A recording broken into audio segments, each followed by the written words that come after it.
Hello fellow educators, this is Cristal Reyes with tutorials for teachers by teachers.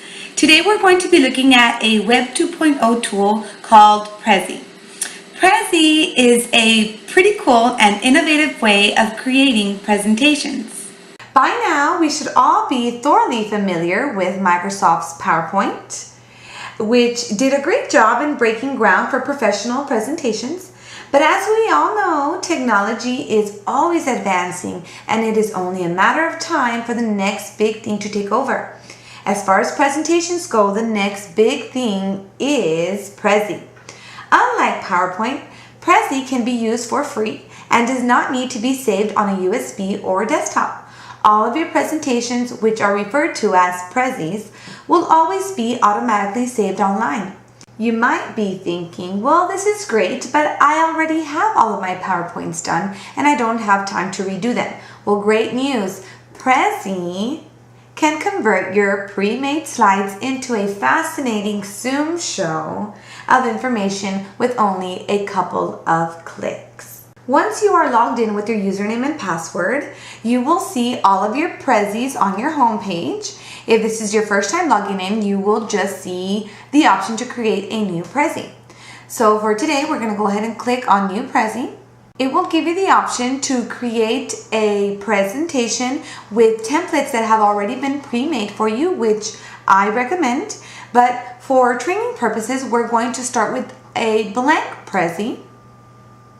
A blank Prezi will have some tools that are very familiar to you because of PowerPoint. For example, the insert tool, where you will insert an image, or of course those PowerPoints that you have already collected. You will have the themes tool, which will change your lines and colors and backgrounds at any time. You can play around with those. And for now, I'll go ahead and show you a change of theme. There you go. This tool right here is specifically for Prezi. This will be one tool that is different from PowerPoint that we are used to. On the left side, this is also going to be different from PowerPoint. On PowerPoint, we are used to seeing all of the slides that we have created on the left column. Here, this is not used for the information that you already have. This is going to be used to show the order of your information.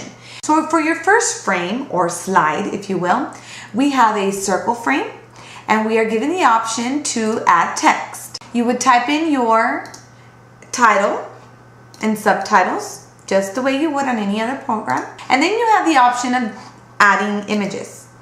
You would go to Insert, Image,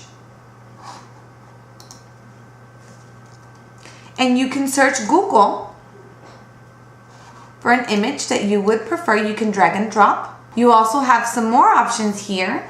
Give it effects, usually for color, replacing it with another picture, or cropping the image. Okay, now we're ready to go to our next slide, or for Prezi, it would be called our next frame. That's when we're going to zoom out here by clicking off of the original frame, and you can go down or up on your scroll, drag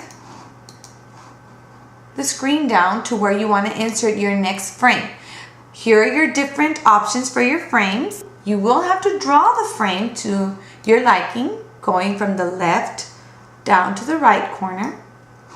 And this is where you're going to insert your next information or your next slide. When you have your frame ready, it is easier to click out of the frame to type in your title, and then grab your title and put it into your frame. You can continue this with more information, and you would continue those steps anywhere you want on your canvas. You can drag it around. For training purposes, we were going to pretend that I have all of the information that I want to present to my students, and now I'm ready to create the path. As you can tell here, I already have some of them here, but not all of them, and that's okay, because this is where you're going to edit your path. You're going to tell it what information you want for it to present first, second, third, and fourth. By clicking the button Edit Path, you're going to see numbers come out. These numbers are your order of information. So the first information you would have on your presentation would be, for example, author's purpose. Here, it's going to directly take you to entertain. If you don't want it to directly take you to entertain, you grab the number 2 and you take it to persuade, and it'll change it here. After persuade, I would want entertain. So by simply hovering your mouse over, it will suggest that this is where you want to go next, and you would click it and it would go next. And you continue the same process throughout your presentation. When you're done, you simply click done and present.